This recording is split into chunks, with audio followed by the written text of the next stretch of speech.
Hola, ¿qué tal? Es un gusto poder volver a saludarte. Te saluda como siempre tu amiga Julieta Hernández. Te doy la más cordial bienvenida a tu canal Es Tiempo de Brillar. El día de hoy continuamos con este hermoso libro titulado Dibuja el Círculo. Para hoy nos corresponde el día número 38 y se titula Sube a la torre del vigía.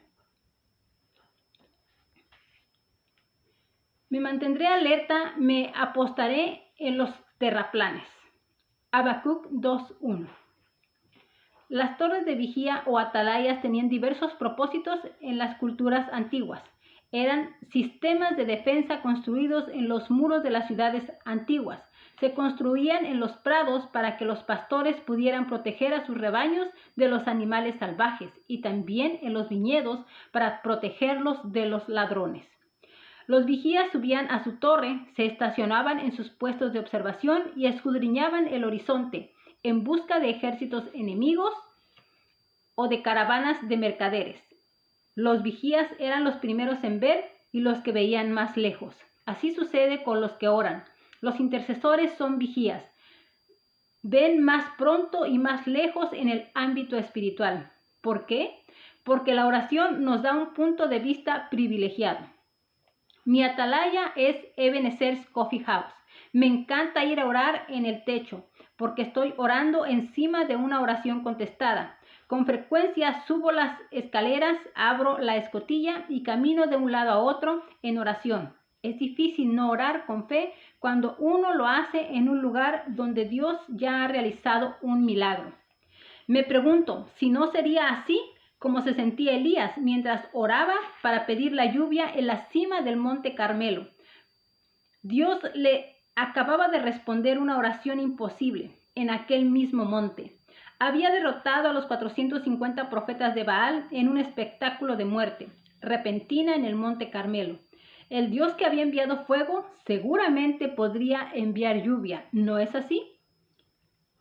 Aquel milagro le daba a Elías la fe que necesitaba para orar intensamente. Y ese es uno de los productos secundarios de las oraciones respondidas. Nos dan la fe necesaria para orar y creer que Dios puede hacer milagros más grandes y mejores. Con cada oración que es respondida, trazamos un círculo de oración más grande. Con cada acto de fidelidad, nuestra fe aumenta. Con cada promesa cumplida, nuestro cociente de persistencia va en aumento. La geografía y la espiritualidad no dejan de tener su relación entre sí. Por eso los israelitas levantaban memoriales en los lugares que tenían un significado espiritual. Durante las temporadas de arrepentimiento volvían con frecuencia a aquellos antiguos altares para renovar su pacto con Dios. Tengo que creer que David volvió más de una vez al campo de batalla donde había derrotado a Goliat. Que Abraham volvió en peregrinaje al matorral donde Dios le había provisto del carnero. Que Pedro remó hasta el lugar del mar de Galilea donde había caminado sobre las aguas. Y eso renovaba su fe. Que Pablo levantó un altar personal en el lugar del camino a Damasco donde Dios lo había derribado de su cabalgadura. Y que Zaqueo llevaba a sus nietos a subirse en el sicómoro donde había visto a Jesús por primera vez. El regreso a los lugares de importancia espiritual deberían formar parte de nuestro ritmo espiritual. De vez en cuando regreso al Prado de Vacas de Alexandria, Minnesota, donde me sentí llamado al ministerio. Regreso a la galería de la capilla de mi alma mater, donde aprendí a orar. Regreso a los lugares que me recuerden la fidelidad de Dios, porque esos lugares renuevan mi fe.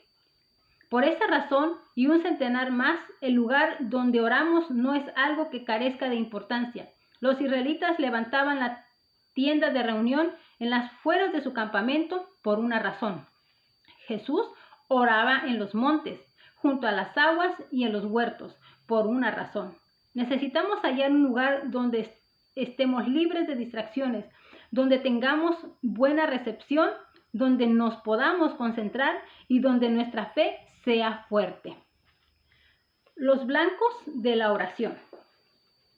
Hay una antigua traducción de Habacuc 2:1 que dice así: me pararé en mi vigía y me estacionaré dentro de un círculo.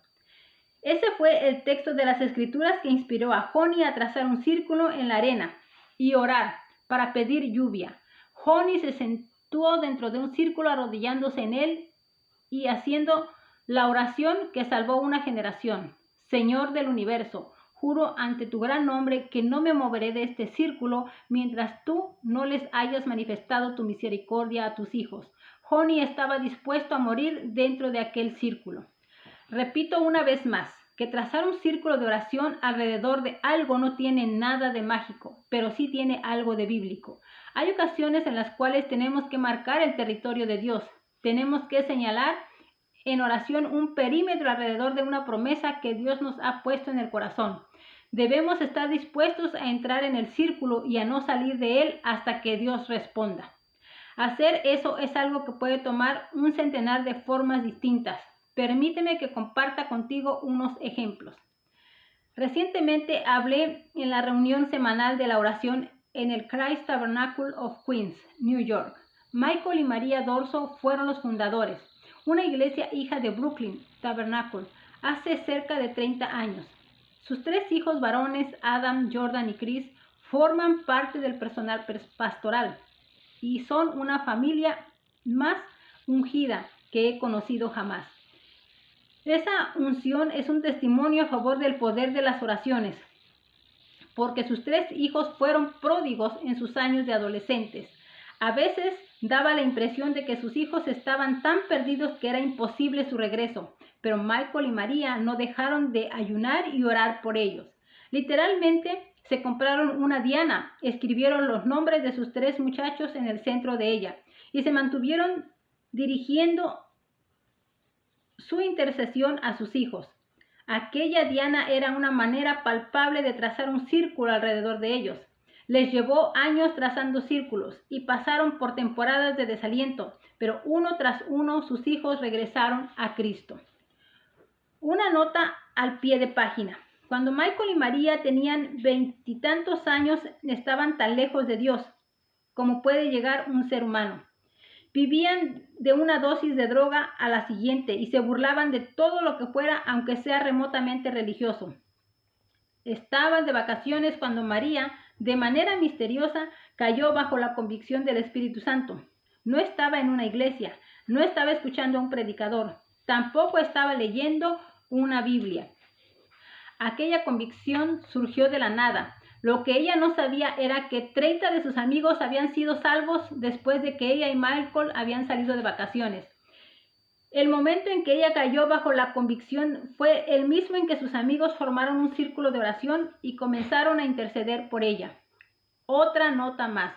Durante muchos años los esposos Dorso oraron pidiendo un grupo de jóvenes. No se daban cuenta de que tenían el grupo de jóvenes ante sus propias narices. Estaban criando a los pastores de jóvenes en su propio hogar.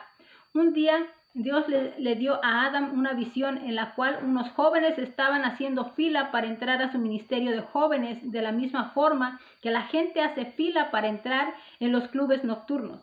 Comenzó un ministerio de jóvenes y ahora es Chris quien lo dirige. Y centenares de jóvenes hacen fila alrededor de la cuadra los viernes por la noche para poder entrar. Traza un círculo a su alrededor. Desde que se publicó El Hacedor de Círculos, he escuchado historias asombrosas sobre los círculos de oración que hacen las personas alrededor de las promesas y los impulsos que Dios les está poniendo en el corazón. Es posible que el círculo de oración más largo sea el recorrido de 3.200 kilómetros que hizo alrededor de 6 estados de Nueva Inglaterra mi amigo John Gannon, pastor de la congregación Next Level Church. Después de leer acerca de mi caminata de 7,5 kilómetros alrededor de Capitol Hill, se sintió movido a hacer en oración un perímetro alrededor de su tierra prometida. Los 5 días que pasaron él y varios miembros de su personal cantando y orando en aquel auto fue una experiencia tan poderosa que lo estaban convirtiendo en una tradición anual a principios de cada año. El círculo de oración más especial tuvo lugar en mi mismo traspatio. No lo recomiendo precisamente, pero permíteme describirlo. A través de un sueño y una palabra profética, un grupo de intercesores se sintió guiado a enterrar 3,000 Biblias a lo largo de los 115 kilómetros de la carretera circunvalación que rodea a Washington, D.C. Armados con palas y mochilas llenas de Biblias, hicieron ese círculo alrededor de la ciudad durante el transcurso de 10 noches y fueron plantadas las Biblias en el suelo, a 40 pasos de distancia entre sí. Pensaron en no hacerlo más de una vez, pero el Señor se lo seguía confirmando. Así que, como Ezequiel construyó torres de asalto como imagen profética o señal sagrada, ellos enterraron las Biblias como manera de reclamar la capital de la nación. Oramos una y otra vez diciendo: Señor, ablanda el suelo del D.C. y de Estados Unidos, para que la palabra de Dios quede profundamente sembrada de nuevo. Creemos que las Biblias forman un cinturón de verdad alrededor del D.C. y oramos con Zacarías 2:5, para que Dios sea muro de fuego alrededor de Jerusalén y para que su gloria se revele dentro del círculo. Más que nada, estábamos rodeando la ciudad con un círculo para convertirla en un blanco donde Dios mismo derrame su espíritu. Déjame repetirte una vez más que trazar los círculos no tiene nada de mágico. Sinceramente, no importa si son círculos literales o imaginarios, y pueden ser círculos, óvalos, cuadrados o hexágonos. La forma no es lo que importa. Lo que importa es esto: si el Espíritu Santo nos impulsa a orar, necesitamos dar un paso de fe y marcar el territorio de Dios. Dibuja el círculo. La vuelta a los lugares que tienen un significado espiritual nos pueden ayudar a encontrar de nuevo nuestro camino hacia adelante. Es momento de ir en oración. Que tengas un bendecido día. Dibuja el círculo.